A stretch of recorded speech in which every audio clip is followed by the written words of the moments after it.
वचनामृत क्रमांक 2 पुष्पमाला वाक्य 55 वाक्य। वचन शांत मधुर कोमल सत्य अने शौच बोलवानी सामान्य प्रतिज्ञा लई आजना दिवस में प्रवेश करजे। 55 वाक्य में कृपालदेवे कहूँ, वचन शांत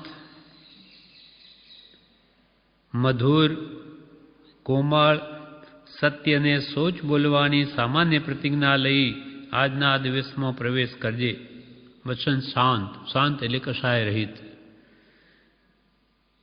मधुर एटले मीठी वाणी, कोमल एटले नम्र विनययुक्त अने सत्य अने शौच एटले पवित्र निष्पाप निर्लोभ वचन ए बोलवानी सामान्य प्रतिज्ञा लई ने आजना दिवस में प्रवेश करजे।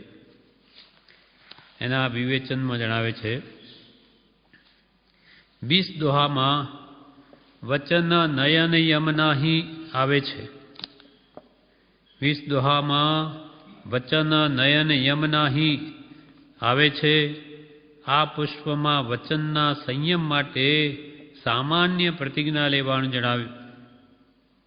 नानीना वचनने शब्द ब्रह्म पण कहे छे।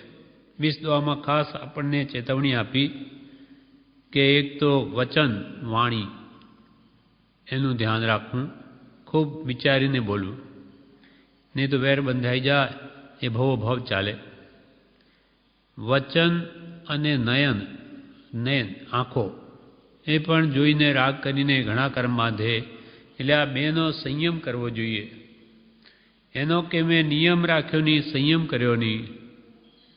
वचन नयन यमना ही ए आवे छे आ पुष्प में वचनना संयम माटे, एटले वचन नु संयम राखवुं, विचारीने बोलवुं, खूब बहु ओछुं बोलवुं।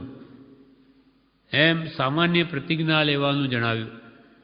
सामान्य प्रतिज्ञा एटले के भाई हवे प्रतिज्ञा लई लो कि नहीं बोलो एवुं नहीं, प्रतिज्ञा जेवुं मन में राखवुं के जेम मने मारे ओछुं बोलवुं, न छूटके बोलवुं। नानीना वचन ने शब्द ब्रह्म पण कहे छे।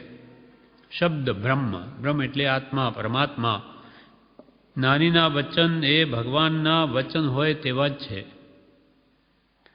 कोई खटपटिया माणसनुं एक वचन पण अनेक उत्पात एटले मन ऊंचू करी दे, न होय ते ऊभुं करी शके छे। एक वचन कोई नकामा माणसनुं, खटपटिया माणसनुं एवुं वचन होय के जेथी घणो मोटो उत्पात करी शके। वचन में भी ताकत है। प्रसन्नचंद्र राजर्षि ने तेम थयेलुं। हवे तो ध्यान में उभा था, दीक्षा लीने राजा था प्रसन्नचंद्र राजा। त्यां थईने सेना गई तो सैनिके एम वच्चे वच्चे एवी वातो करी कि आ अहींया ध्यान करीने बधुं संसार छोड़ीने उभा रही गया अने हवे एमना छोकराने तो मारीने राजा लई लेशे, बीजो राज्य लई लेशे। आ चांबड़्यू प्रसन्नचंद्र राजर्षिए अने एकदम विचार में चढ़ी गया। वचन एक ज श्रवण थयुं के आ पुत्र एमना पुत्र ने मारीने राज्य लई लेशे। एमने थयुं के मारा जीवता मने मारीने राज्य लई ले, कोण छे एवो? ए घमसाण युद्ध चाल्युं। खूब युद्ध करे छे, त्यां ध्यान में ज उभा उभा मनथी अने बधा शस्त्रों पण पूरा थई गया। पछी विचार आव्यो के हवे शुं लईने मारूं, એટલે माथामां हाथ मूक्यो के मुंडन। अरे आ शुं कर्युं मैं तो बधुं त्यागी दीधुं अने हुं मने राजा मानी अने आवा घोर पाप कर्या, आवा विकल्पो कर्या, महा अनर्थ कर्यो। एम विचारता विचारता पाछा फर्या अने त्यां ज पाછી शनि માંડીને કેવળનાથ પામે છે। एम भावनी लीला अजब है। एटले अहींया के छे वचन नयन यमना, एक वचन सांभळामां केटલું બધું એ થઈ ગયું। એટલે વચનમાં એવું બળ હોવાથી તેનો સંયમ કરીને સ્વપરના હિત અર્થે વચન વપરાય તેમ કરવાયું છે। સ્વ અને પરને પણ જેથી હિત થાય એટલે હિતકારી વચન, મિત એટલે માપસર અને પ્રિય વચન બોલવું. હિત મિત ને પ્રિય બોલવું, ને ઠેસ પહોંચે દુઃખ થાય એવું ન બોલવું. હવે વચન કેવું બોલવું તે આપણને કૃપાલદેવ કહે છે. એક, વચન શાંત બોલવું. શાંત એટલે કેવું? તો કે આખો લોક છે એ ત્રિવિધ તાપથી તો બળી જ રહ્યો છે. બળતરા તો સકલ જગતમાં બધા અંતરાત્માઓમાં છે જ, આત્માના અંદર. તેમાં વળી કડવા વચનરૂપી અગ્નિનો ઉમેરો કરવાયો નથી. ત્રિવિધ તાપાગ્નિથી આખું લોક સળગી રહ્યું છે. તો તમે એવા વચન ન બોલો કે જેથી એના દુઃખમાં વધારો થાય, અગ્નિ વિશેષ ભભૂકી ઉઠે. એવું તમે કડવા વચનરૂપી અગ્નિનો ઉમેરો તેમાં કરો નહીં. પરંતુ બીજાનું દુઃખ શાંત થાય, પોતાને પણ શાંતિનું કારણ થાય એવા વચનો સત્પુરુષના બોધને અનુસરીને બોલવાયું છે. નાની પુરુષે જેમ કહ્યું એવા વચનો બોલો કે જે બીજાને પણ શાંતિ પડે અને તમારો આત્મા પણ શાંત થાય. તમે પણ તીવ્ર કષાયુક્ત થઈને બોલશો તો તમને પણ અંતરમાં શાંતિ થશે અને કર્મ બંધન થઈને એના ફળ આગળ ભોગવવા પડે તો જુદા. પણ આ ભમય તમે ગમે તેમ બોલશો તો તમારા આત્મામાં શાંતિ ના રહે. માટે બીજાને પણ દુઃખ ન થાય, શાંતિનું કારણ થાય એવા વચનો પાછા સત્પુરુષના બોધના આધારે જેમ કહ્યું એમ તેમ બોલો. આત્મકલ્યાણનો જો લક્ષ્ય હોય તો વચન શાંત જ કહેવાયું છે. આત્મા પોતાના રંગમાં નિરંતર ભીંજાયેલો હોય તો જે વચન નીકળે તે પણ તેનાથી રંગાઈને જ નીકળેલા હોય છે. તેથી કશાય શાંત થાય છે. નાની પુરુષો પોતાના આત્મામાં રહેતા હોય એટલે આત્મ સ્વરૂપના આનંદથી રંગાયેલા એ વચનો નિષ્કષાય ભાવવાળા તે બીજાને પણ શાંતિ જ પહોંચાડે છે. કૃપાલદેવનો એક પ્રસંગ છે. એક સંન્યાસી આવ્યો કૃપાલદેવ પાસે અને अहंकार में बोलवा लग्यो कि जैन धर्म तो नास्तिक है, इसमें क्या है, कुछ नहीं है, ईश्वर को भी नहीं मानता, ये कोई धर्म है? एम जेम तेम बोलवा लाग्यो. કૃપાલદેવ બધું શાંતિથી સાંભળ્યું. પછી કહ્યું કે મહારાજ, आपने जैन धर्म के शास्त्रों को पढ़ा है? तो कि नहीं, पढ़ा तो नहीं है. तो फिर आपको बिना जानकारी लिए, એટલે કે આખો સ્યાદવાદ માર્ગ છે, તમે વાંચો તો ખ્યાલ આવે કે ઈશ્વરનો ભગવાન તીર્થંકરોએ નિષેધ કર્યો છે. ઈશ્વર જગત કરતા નથી, પણ ઈશ્વર જ નથી એમ થોડું છે. પણ તમે વાંચ્યું તો છે નહીં અને તમે ગમે તેમ અભિપ્રાય જૈન ધર્મ વિશે આપી દો. એ કૃપાલદેવ કહે कि आपके जैसे महात्माओं के लिए योग्य नहीं है. आप सन्यासी साधु होते हुए भी इस प्रकार से बिना पढ़े, बिना पूरी जानकारी लिए अपना अभिप्राय जैन धर्म के बारे में दे देना वो बिल्कुल योग्य नहीं है, उचित नहीं है. જે એમને મીઠી વાણીથી એવી શાંતિથી વાત કરી કે પેલો એકદમ શાંત થઈ ગયો અને માફી માગી कि मारी भूल थी, मुझे जानकारी लेनी चाहिए, फिर ही बोलना चाहिए. અને આ કૃપાલદેવમાં એટલે અંતરાત્મામાં શાંતિ એટલે શાંત વચન નીકળ્યા.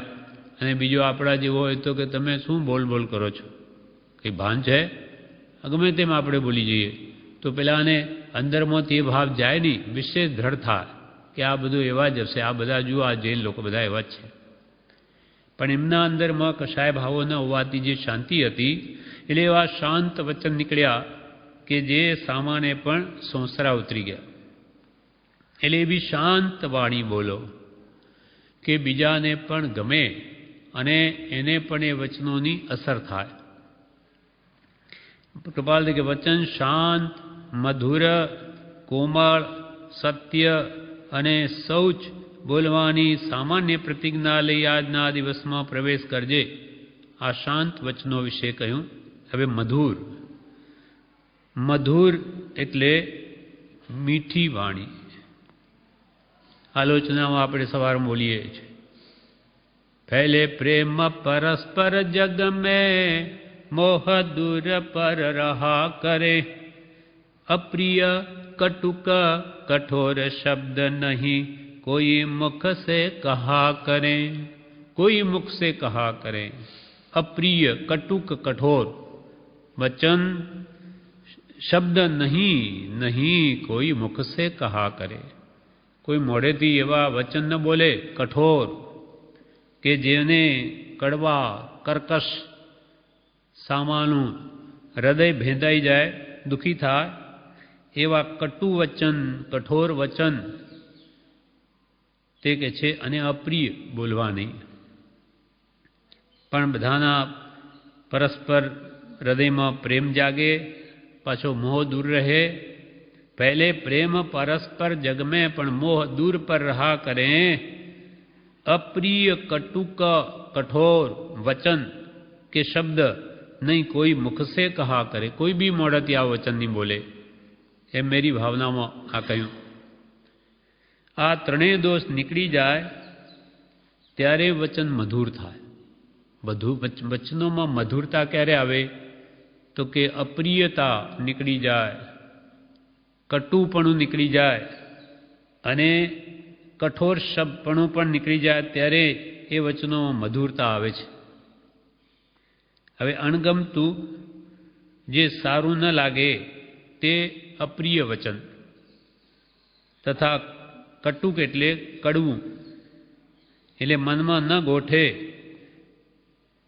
એવો શબ્દ સાચો હોય કે ખોટો હોય પણ કટુક એટલે કડવો લાગે. જીવની લાગણી દુભાય એવો અપ્રિય શબ્દ કરતાં પણ આ કટુક શબ્દ વિશેષ ભારે અર્થવાળો છે. અપ્રિય તો ન ગમે પણ કટુક એ તો વધારે કડવો, એકદમ ઝેર જેવો લાગે. એના કરતો તો આ નહીં બોલ્યો જ સારું. આ હું કેમ બોલી ગયો? અને કઠોર એટલે ગર્વયુક્ત વાણી, અહંકારથી સહિત એ વાણી જે કાનને પણ કર્કશ લાગે. દ્રૌપદી એવું વચન બોલી હતી. તેથી મહાભારતનું યુદ્ધ મંડાઈ ગયું. આંધળાના આંધળા, બાપે આંધળા, દીકરાએ આંધળા. હવે શબ્દ તો એટલો જ બોલી પણ એ દુર્યોધનના હૃદયમાં એવા પેસી ગયા કે હવે હું એનો બદલો બતાવીશ. એને હું બોલી ગયા એમ આવા વચન બોલવાથી કેટલું બધું મોટું નુકસાન થઈ જાય છે. એટલે પહેલાના જે બે અપ્રિય અને કટુક શબ્દની માફક દિલ તો એ પણ દુભાવે, કઠોર વચન પણ વધારામાં એ ગર્વયુક્ત વાણી એ સામાન્ય બહુ જ કર્કશ લાગે અને વેરનું રૂપ પણ લઈ લે. વિશેષમાં કઠોર શબ્દમાં સભ્યતા બિલકુલ નથી કઠોર વાણીમાં. માટે જે કામ કરવાનું કે કહેવાનું હોય તે સારી રીતે સાચવીને ઉત્તમ રીતે થાય તેમ કરવું, ઉત્તમ રીતે કહેવાય તેમ કરવું. મધુર એટલે મીઠી વાણી. જે કહેવાનું હોય તે બીજાને ગળે ઉતરી જાય તેમ મધુર રીતે કહેવું. જેમ દવાની ગોળીઓ સુગર કોટેડ આવે કે ગોળ વીટેલી હોય તો ઝટ ગળે ઉતરી જાય, તેમ મીઠા શબ્દો છે તે સામાને ગ્રહણ કરવા યોગ્ય થાય છે, સ્વીકારવા યોગ્ય થાય. પણ કર્કશ વાણી કોઈ ગ્રહણ ન કરે. મીઠું બોલવાની જેને ટેવ હોય તેનાથી માર્ગની પ્રભાવના થાય છે. મીઠું બોલવાની જેને આદત પડી હોય તેનાથી કે છે માર્ગની પ્રભાવના થાય છે. પતાસા વેચવાની પ્રભાવના કરતાં પણ તે વધારે છે. આ આપણને કૃપાલદેવે શું કહ્યું? વચન શાંત અને મધુર બોલવા, મીઠા બોલવા કે બીજાને પણ ગમે અને કંઈક એના હૃદયમાં પણ ઉતરે. હવે ત્રીજું, વચન કોમળ બોલવા. કોમળ એટલે નરમ, વિનયયુક્ત, એટલે સૂક્ષ્મ લાગણીને માન આપનારો આ કોમળ શબ્દ છે. એમાં પ્રેમ ભાવ છે. જેમ કોમળ વસ્ત્ર હોય તે શરીરને સુખ આપે અને શોભાનું કારણ પણ થાય, તેમ કોમળ શબ્દો ઠેઠ આત્મા સુધી પહોંચે છે.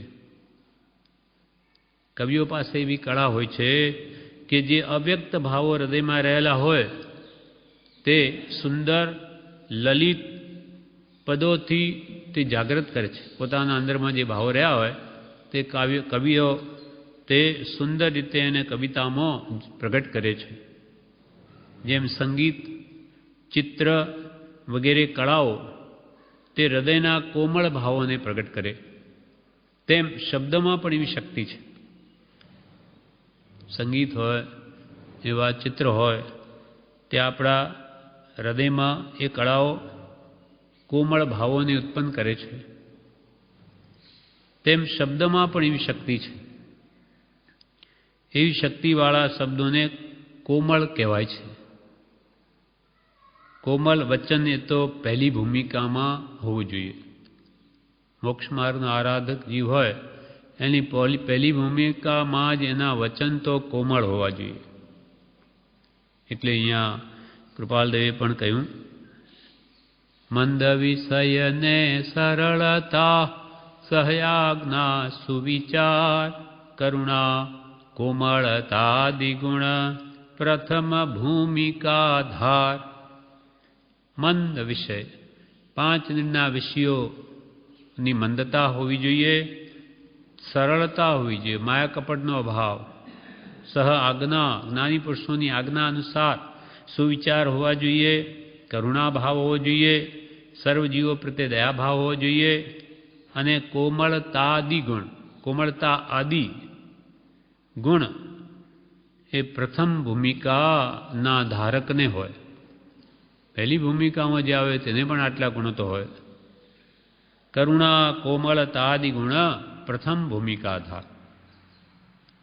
વળી કૃપાલદેવ કહે, વચન શાંત, મધુર, કોમળ અને સત્ય, સત્ય બોલવું. તેના વિશે હવે સમજાવે છે બ્રહ્મચારી વિવેચનમાં. જેમ હોય તેમ કહેવું તે સત્ય વચન છે. ઉપર જે રીત બતાવી, શાંત, મધુર, કોમળ બોલવું, તેમ સત્ય બોલવું. સત્યના 2 ભેદ, એક વ્યવહાર સત્ય, બીજું પરમાર્થ સત્ય. પરમાર્થ સત્ય એટલે આત્માનું લક્ષ્ય ચૂક્યા વિના બોલવું તે. જેમ શ્રેણીક રાજા, ચેલના રાણી, ગોપાલ કે એવું બોલતા હોઈએ તો ચેલના રાણી કે શ્રેણીક રાજા બધા આત્મા છે, એ તો એનો વર્તમાન પર્યાય છે, અવસ્થા છે. એમ લક્ષ્યપૂર્વક બોલવું તે પરમાર્થ સત્ય ભાષા કહેવાય છે. વ્યવહાર સત્યમાં તો જે વસ્તુ આપણે જોઈએ તેવું કહેવું. કૃપાલદેવ દૃષ્ટાંત, લાલ ઘોડો કે ક્યાંય જોયો તો કે ભાઈ લાલ ઘોડો તે જ ઠેકાણે જોયો, જેમ હોય તેમ કહેવું, તે વ્યવહાર સત્ય છે. પણ વ્યવહાર સત્ય ન બોલતો હોય તેનાથી પરમાર્થ સત્ય બોલી શકાતું નથી. વ્યવહાર શુદ્ધિનો એ પરમાર્થમાં શું શુદ્ધિ કરવાનું? સમ્યક દ્રષ્ટિ જ ખરેખર પરમાર્થ સત્ય બોલી શકે. હવે 5મું, વચન શાંત, મધુર, કોમળ, સત્ય. હવે શૌચ, 5મું શૌચ બોલવું. શૌચ એટલે શું?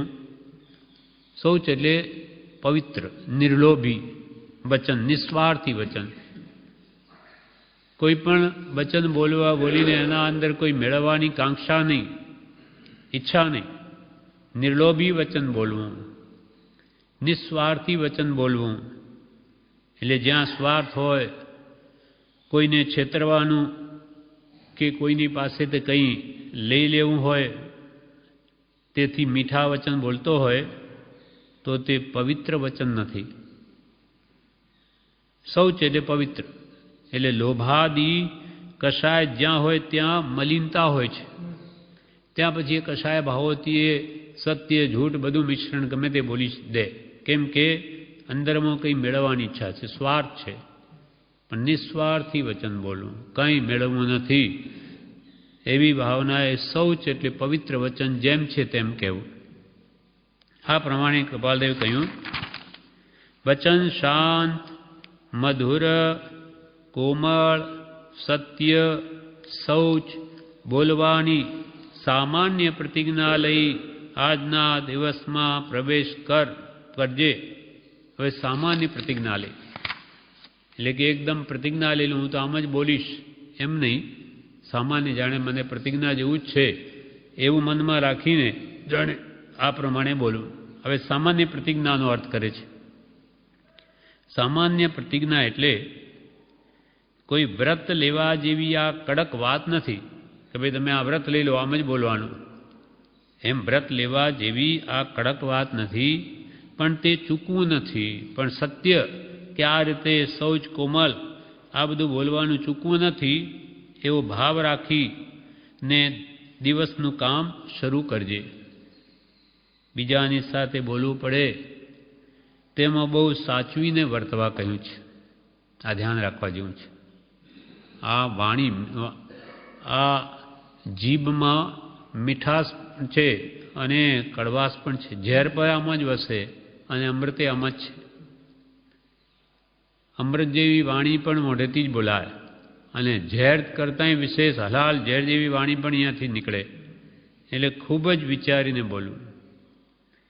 બીજાની સાથે બોલવું પડે તેમાં બહુ સાચવીને વર્તવા કહ્યું છે. જો ન સાચવે તો વેર બંધાઈ અને ભવ સુધી કેટલાય ભવ કરવા પડે, ભવ રખડવું પડે. પાર્શ્વનાથ ભગવાનને કમઠ સાથે વેર બંધાયું હતું. તે મોક્ષે ગયા ત્યાં સુધી એટલે 10 ભવ સુધી ચાલ્યું એ વેર. 10મો પાર્શ્વનાથ ભગવાનના ભવમય એને તો છોડ્યા નથી. ભલે એમનો દેહ ત્યાગ નહીં તો બચાવી લીધા, પણ એ ભવમય એને તો વેર લેવા પ્રયત્ન કર્યો કમઠે. પછી એને બોધ આપીને એ સુલજી ગયો. એના ભાવ તો એવા રહ્યા એમ. એટલે સમ્રાદિત્ય કેવલીની વાત આવે એમાં 9 ભવ સુધી વેર લીધું છે. માતા બનીને, સ્ત્રી બનીને, પુત્રી બનીને, ભાઈ વગેરે બનીને પણ એનું વેર લીધું. એમ કોઈની સાથે વેર ન બંધાઈ જાય માટે એવી કે સામાન્ય પ્રતિજ્ઞા લઈને કે આવી રીતે બોલીશ, કોમળ બોલીશ, સત્ય બોલીશ, શૌચ બોલીશ અને શાંત અને મધુર ભાષા બોલીશ. એટલે જો ન સાચવે બોલવામાં તો વેર બંધાઈને ભવ સુધી કેટલાય ભવ કરવા પડે. વાણી કેવી ભયંકર છે. એકવાર એક શેઠને ત્યાં એક ભિખારી માંગવા આવ્યો. દ્રષ્ટાંત છે. તે શેઠ જે આપે તે ભિખારી કે મારે નહીં જોઈએ, બસ આ નહીં જોઈએ, આ નહીં જોઈએ. તો શેઠ એવું બોલી ગયા, તો શું માણસ જોઈએ છે તારે માણસ લઈ જવો છે? આ નહીં જોઈએ, આ નહીં જો બોલે છે કે પેલો ભિખારી એવું લઈ પડ્યો, હા માણસ જ જોઈએ, હવે હું માણસ લઈને જ જઈશ, નહીં તો જવાનો જ નથી. એમ કરીને બહારને બેસી ગયો, ઉઠે જ નહીં. ગમે તેમ કરે તો હું તો અહીંયા જ મરી જઈશ, પણ માણસને લઈને જ જઈશ, નહીં તો નહીં જઈશ. તમે કેમ એવું બોલ્યા? એટલે શેઠે જઈને ફરિયાદ કરી, સૈનિકોને કહ્યું ત્યાં જઈને કે આ રીતે આ માણસ ઉઠતો નથી. તો કે મરવા દો, જે હોય તે, આપણે શું, એને જે કરો ન જ ઉઠે તો આપણે શું કરીએ? શેઠ ઘરે આવ્યો, એને જવાબ કર્યો તો એ જાય જ નહીં આતો. પછી શેઠને એવો વિચાર આવ્યો કે માનો કે આ માણસ આવી રીતે આ ભૂખો બેઠો નહીં, આ મરી જાય તો આ સૈનિકો પછી કંઈ લાંબુ પોળું પછી કાગળિયું કરશે, આને કંઈ કર્યું હશે એટલે આ મારી નાખ્યો છે. એવો વિચાર આવે એટલે પાછો જઈને એક અખતરો કરવા માટે ત્યાં જઈને કહ્યું, ફરિયાદ કરી સરકારમાં કે પેલો ભિખારી તો મરી ગયો, જાણવા માટે. શું કરે? મર્યો નથી કંઈ. એટલે તરત જ કહેવા માંડ્યા બધા અફસરો, ભાઈ મરી ગયો તો હવે અમે આ તો બહુ મોટું ખોટું થઈ ગયું. હવે તમારે પેલો કેસ નામુને બધું થશે, એમાં શું થશે તમારું એ કહેવાય નહીં કંઈ. અરે એ જ કહેતા હતા કાલે કે બધું એને મરવું હોય તો મરે, જે થવું હોય આપણે શું, આપણે એને શું કરીએ, અને આજે એવું કહે છે. એટલે એને વિચાર આવ્યો કોઈનું નથી, આ બધા કંઈ હોય તો હશે, મરવા દો ને, આપણે કંઈ મરવા દો ને, આપણે શું. પણ જ્યારે આપણા બારણે જ એવું થઈ જાય ત્યારે કોઈ હાથ રાખે નહીં. એટલે પછી એને શું કર્યું કે હવે આ સરકાર બરા નામની છે, એને હવે કોઈ રીતે અહીંયાથી મોકલો. એટલે એણે એક ઉપાય શોધ્યો. ઘરમાં એક માણસ લીધા વગર હું નહીં જાઉં, તો એ ઘરનું એક માણસ જ આપ્યું, જો શું કરે છે. એને કહ્યું, વાતમાં તો એમ આવે છે કે પોતાની સ્ત્રી જ આપી, જાઓ આ આગળ ચાલે છે, જા લઈ જાય એને. હવે આટલો જ્યારે છેવટે આ વાણી બોલ્યો, નમવું પડ્યું. હવે પેલો ભિખારી કહે છે કે જાણે શેઠે પોતાની વાત પાછી લઈ લીધી, અને મેં કીધું માણસ લઈને જાઉં તો માણસ આગળને આ ઊભો થયો. એટલે પછી કહેવા લાગ્યો કે આ મારે તમારી સ્ત્રી નથી જોઈતી, આ લઈ લો તમારા ઘરે. તમે આમ બોલ્યા જ કેમ કે શું માણસ લઈ જવો છે તારે? એટલા માટે હું આમ અડી રહ્યો કે હવે તમે કહ્યું તો માણસ લઈને જ જઈશ. એમ કોઈ પણ વચન ગમે તે રીતે બોલવું નહીં, એના ઘણા ખોટા ફળ આવે છે, પરિણામ આવે છે. જેમ આપણે કોઈને કહીએ કે તું તો ગધેડા જેવો છે, તારામાં ક્યારે અક્કલ હતી, સાવ ઠેકાણા વગરનો બળદિયા જેવો છે. તો આવા આ ગધેડા અને બળદિયાના આપણે અવતાર આવે. જે તીવ્રતાથી આવું બોલી જઈએ છે તે રીતે પાછા આપણે જન્મ લેવા પડે. એટલે વાણી, મન, વચન, કાયાના યોગથી જે કર્મનો આશ્રમ થાય એ એક પણ ફોકટ ન જાય. એટલે મહાપુરુષો કે વિચારીને બોલો. બીજું એક દૃષ્ટાંત છે, મા અને દીકરો. તે દીકરા માટે ખાવાનું બનાવીને માતા સિક્કામાં બાંધી અને એ ખેતરમાં ગઈ. એટલે ખાવાનું ઉપર મૂકી દીધું, રોજે કે નીચે રાખતી હશે. પેલો છોકરો આવ્યો, કંઈ જડ્યું નહીં ખાવાનું, ભૂખ બહુ લાગી. એટલે જેવી માએ ઘરમાં પ્રવેશ કર્યો કે દીકરો બોલી ઉઠ્યો કે અરે ક્યાં ગઈ હતી, તને કોઈએ ફાંસીએ ચડાવી હતી? મને બહુ ભૂખ લાગીને ખાવાનું ક્યાં મૂક્યું? ત્યારે મા શું બોલી? આવા તીવ્ર ભાવથી છોકરો બોલ્યો, તને ફાંસીએ ચડાવી હતી? ત્યારે મા બોલી, અરે તારા હાથ ભાંગી ગયા હતા, કોઈએ કાપી નાખ્યા હતા, આ સિક્કામાં પડેલું તો લઈ શકાતું નથી. આ જે તીવ્ર ભાવથી બોલાયેલા વચનો એ બેને એવી ગતિ બંધાઈ ગઈ. કથા લાંબી છે. આગલા ભમા એ માતાએ જેણે કીધું કે દીકરાએ કહેલું તને ફાંસીએ ચડાવી હતી, એ માને તો આગલા બમો ફાંસીએ ચડવું પડ્યું. એમ બોલ દીકરાએ કીધું માને, એ દીકરાનો એવો થયું કે એને ફાંસીએ ચડવું પડ્યું. અને માએ કીધું કે તારા હાથ કપાઈ ગયા હતા, એના આવતા બમા હાથ કપાયા. માટે કોઈ પણ વચન સંભાળીને બોલવું. એટલે કૃપાલદેવ કહે છે, આવી જાણે સામાન્ય પ્રતિજ્ઞા લઈને જ કે આવું ગમે તેવું વચન, અસભ્ય વચન હું કદી બોલું નહીં, મને શોભે પણ નહીં. એમ કૃપાલદેવ કે કોઈ વ્રત લેવા જેવી આ કડક વાત નથી, પણ વ્રત હોય એમ જ વર્તવું. એવો ભાવ રાખીને દિવસનું કામ કરજે. બીજાની સાથે બોલવું પડે તેમાં બહુ સાચવીને વર્તવા કહ્યું. જો વાણીનો સંયમ ન રાખે તો વેર બંધાઈને ભવો ભવ સુધી કેટલાય ભવ કરવા પડે. પાર્શ્વનાથ ભગવાનને કમટના સાથે થયું કે સમ્રાટ જીતેન્દ્ર, આ બધા અનેક દ્રષ્ટાંતો છે એવા જે સંભાળે નહીં વાણીને. એના ઘણા દ્રૌપદી વગેરેના જેના ચીર ખેંચાયા સભા મધ્યે, એ પણ આ કટુ વાણીનો જ પ્રભાવ હતો.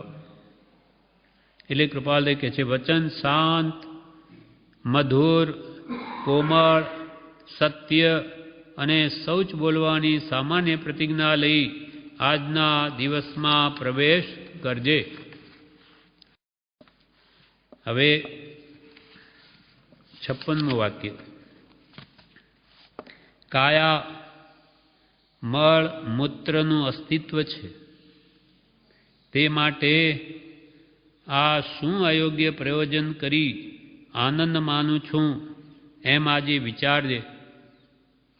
કાયા એટલે આપણું શરીર, એ મળ મૂત્રનું જ અસ્તિત્વ છે, એનું જ ઘર, એનો જ કોથળો. આ શરીરમાં શું ભરેલા છે? સપ્ત ધાતુઓ, દુર્ગંધમય. મળમૂત્ર આદિ, હાડકાં, ચામડા, લોહી, પરુ, નસો, એ બધું જ દુર્ગંધમય છે. કાયા મળમૂત્રનું અસ્તિત્વ છે, તે માટે હું આ શું અયોગ્ય પ્રયોજન કરી આનંદ માનું છું. એટલે અયોગ્ય પ્રયોજન એટલે 5 ઇન્દ્રિયોના વિષયોને ગ્રહણ કરી આનંદ માનું છું તે યોગી છે. આવા શરીરમાં રહેલી ઇન્દ્રિયો, તે ઇન્દ્રિયોના વિષયો ભોગવીને આનંદ માનું છું ઉપરથી, તે કૃપાલદેવ કહે છે યોગ્ય છે, યોગ્ય નથી, માટે વિચારજે. કાયા મળમૂત્રનું અસ્તિત્વ છે. ખાણ મૂત્રને મળની રોગ જરા અને નિવાસનું ધામા કાયા એવી ગણીને માન તજીને કર સાર્થક કામ. કાયા તો આવી છે, એનાથી સાર્થક કર, આત્માનું હિત કરી લે. આ તો મળમૂત્રની જ ખાણ છે અને એ જ રહેવાની, કેમ કે એ આહારથી બનેલું પૌદ્ગલિક એટલે પૂદગલમય જ છે. કાયા મળમૂત્રનું અસ્તિત્વ છે, તે માટે હું આ શું અયોગ્ય પ્રયોજન કરી આનંદ માનું છું એમ આજે વિચારજે. વિવેચનમાં કહે છે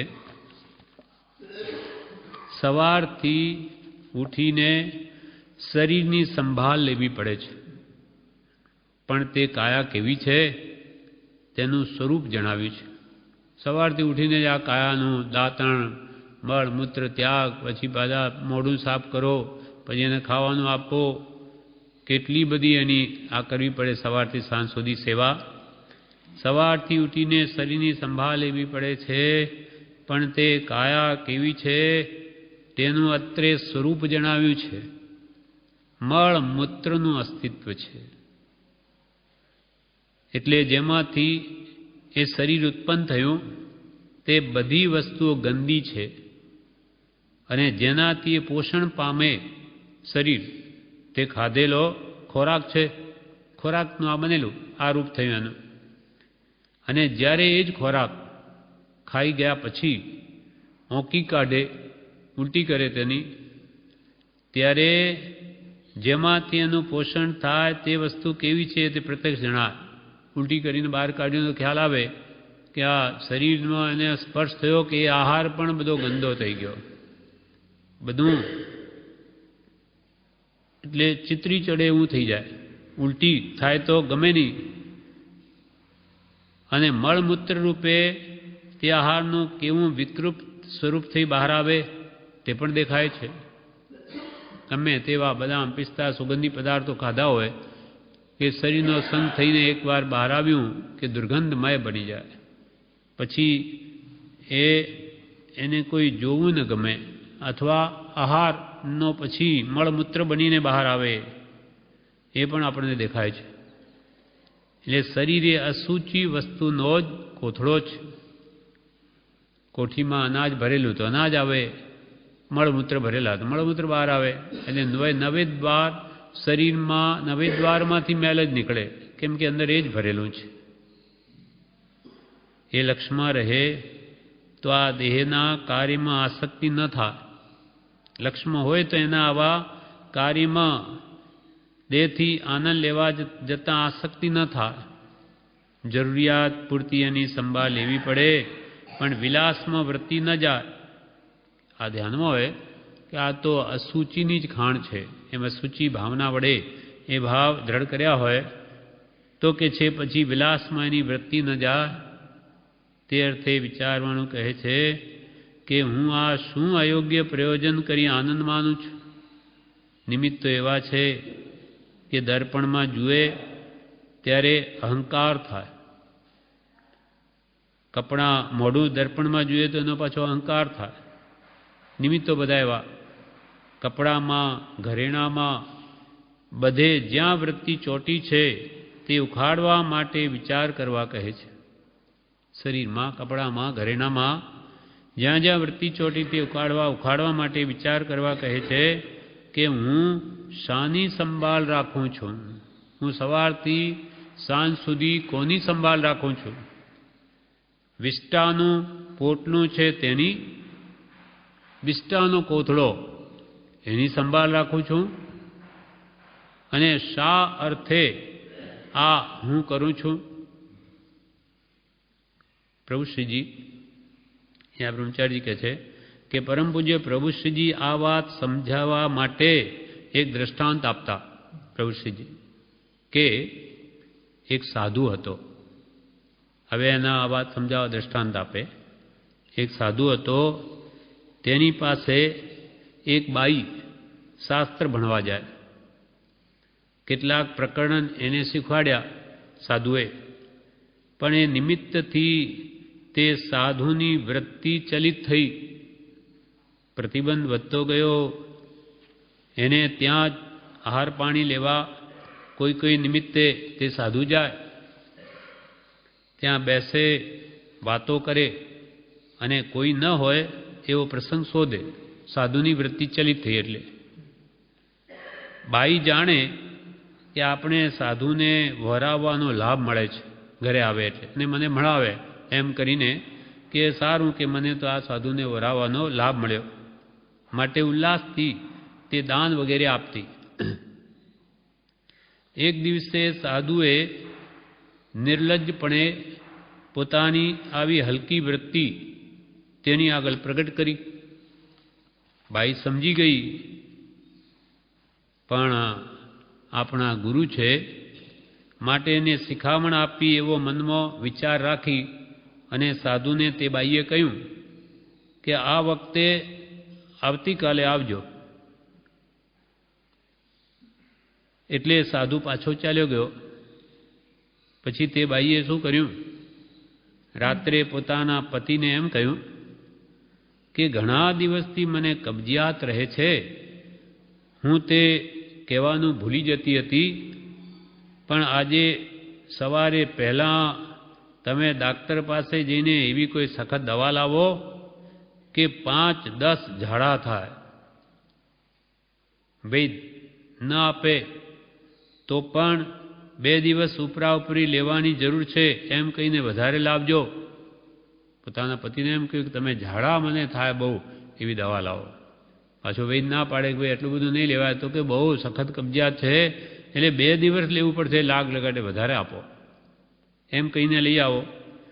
એટલે વૈદ પાસે એનો પતિ જઈ અને સવારમાં જ પહેલાં જે દવા લઈ આવ્યો અને ડાક્ટરને કહ્યું કે બિચારી ક્યારની માંદી છે પણ કહેતી નથી, માટે દવા વધારે આપો, જુલાબ થાય એવા. એટલે બાઈ તે દવા એનો પતિ લઈ આવ્યો અને બાઈએ તે બધી જ એક સાથે લઈ લીધી, જેથી ખૂબ ઝાડા થાય. પછી એક વાસણમાં એ દિશાએ જાય, જે સંડાસ થાય તે વાસણમાં ભર્યા કરે. બરણી જેવું વાસણ હતું, મોટું કંઈ બરણી જેવું. તેમાં એ દિશાએ બેસે. 10-15 ઝાડા થઈ ગયા. પછી સાધુ આવવાનો વખત થયો બીજે દિવસે, ત્યારે ખાટલો પાથરી, પથારી તૈયાર કરી, પથારીમાં તે બરણી મૂકી, એના અંદર એને બધું મળ ભરેલો છે મૂકી, પોતે જેવો વેશ રાખતી કે પહેરતી તેવો બધો તે બરણીને પહેરાવ્યો. બરણી ઉપર એ રીતે ગોઠવણ કરી દીધી.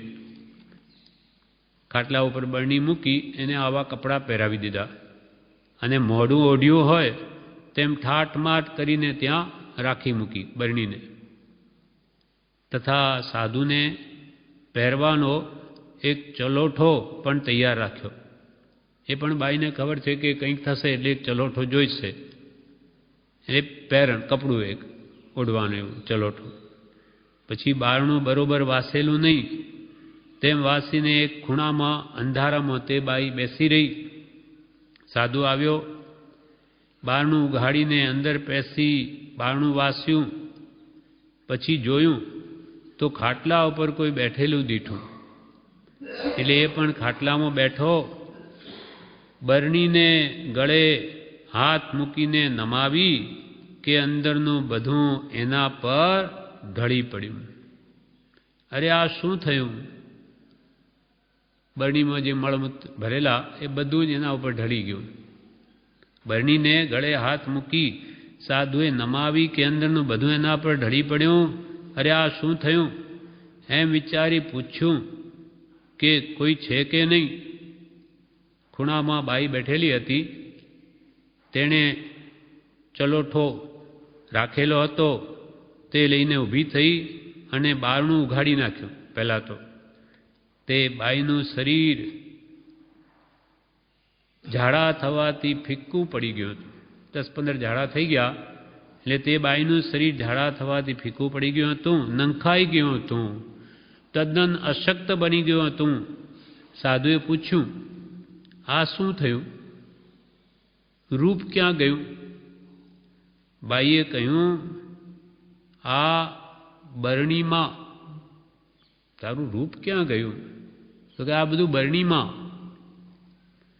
તમને જેના પર મોહ હતો તે વસ્તુ તમને આ બરણીમાં કાઢી આપી.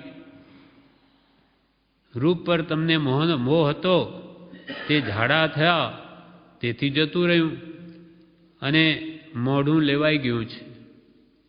સાધુ સમજી ગયો. બાઈને એને શિખામણ આપી હતી તેને બરાબર લાગી. કપડું બદલવાનું આપ્યું. પેલો ચલોઠો બાઈએ રાખેલો કે એના ઉપર બધું ઢોળાશે એટલે પછી ચલોઠો આપ્યો, કપડું બદલવાનું આપ્યું. તે બદલીને સાધુએ માફી માગી. બાઈને કહ્યું, મેં તો તમને બહુ દુઃખ આપ્યું, પણ તમે તો મારા ઉપર ઉપકાર જ કર્યો. આખા ભાવમાં એને એવી વૃત્તિ ન જાગે તેવી શિખામણ આપી. ફરી બીજી વાર આવું કરે નહીં, એટલે આખા ભાવમાં એને શિખામણ મળે એવું બાઈએ કર્યું કે મારા ગુરુ છે એટલે એને શિખામણ આપો. આ પ્રમાણે કૃપાલદેવ કહે છે, કાયા મળ મૂત્રનું અસ્તિત્વ છે, તે માટે હું આ શું અયોગ્ય પ્રયોજન કરી આનંદ માનું છું એમ આજે વિચારજે. હવે વાક્ય 57. તારે હાથે કોઈની આજીવિકા આજે તૂટતી હોય તો અટકજે. તારે હાથે કોઈની આજીવિકા આજે તૂટવાની હોય તો લીટી મૂકી. હવે એના વિવેચનમાં કહે છે, આજીવિકા એ પહેલી જરૂરની વસ્તુ છે. આપણાથી કોઈની આજીવિકા તૂટે, ત્યાં જેની આજીવિકા તૂટી તે જેની એક જ આધાર હોય તેને આર્ત ધ્યાન થાય છે. ખાવાનું પણ ન મળે તો એને આર્ત ધ્યાન થાય છે. અને જેના હાથે તૂટી તેના પ્રત્યે તેને વેરભાવ થાય. તે વેરભાવ પણ રાખે કે મારી આજીવિકા એને તોડવાની ઈચ્છા કરનારના પરિણામ પણ નિર્દય હોય છે. બીજાને દુઃખ આપવું, એની આજીવિકા તોડી નાખવી, એટલે જે તોડે એના પણ ભાવ પરિણામ તે નિર્દય હોય છે, નિર્દય થાય છે. એ બધા કર્મબંધના કારણોથી બચવા માટે અત્રે કહ્યું છે કૃપાલદેવ કે તમે એવું બીજાને દુઃખ થાય, એની આજીવિકા તૂટે, બેર બંધાય અને તમને પણ આવા નિર્દય પરિણામ થાય એવું કરશો નહીં. નહીં તો એ બધા કર્મબંધના કારણો તમને નડશે. માટે જેમ બને તેમ કર્મ બંધનના કારણોથી દૂર રહેવું. એવા પ્રસંગે શું કરવું તે તો દરેકે પોતપોતાનો માર્ગ વિચારીને તે રીતે કરવું. કે ભાઈ કેવું કામ કરી રહ્યો કયો છે. કોઈ પોતાનો જ માણસ હોય, ચોરી કરે તો એને દૂર પણ કરવો પડે. પછી ભાઈ કે એની આજીવિકા તૂટી જાય એટલે કેમ દૂર કરા, એમ નથી. એટલે જે કયો પ્રસંગ છે, કેવો છે, કેમ વર્તવું એ તમારે વિચાર કરવો. એવા પ્રસંગે શું કરવું તે તો દરેકે પોતપોતાનો માર્ગ વિચારીને તે રીતે કરવું. એટલે કોઈ રીતે તારે આ તે કોઈની આજીવિકા આજે તૂટવાની હોય તો વિચારજે, અને બનતા સુધી આપણે એવામાં ન પડો.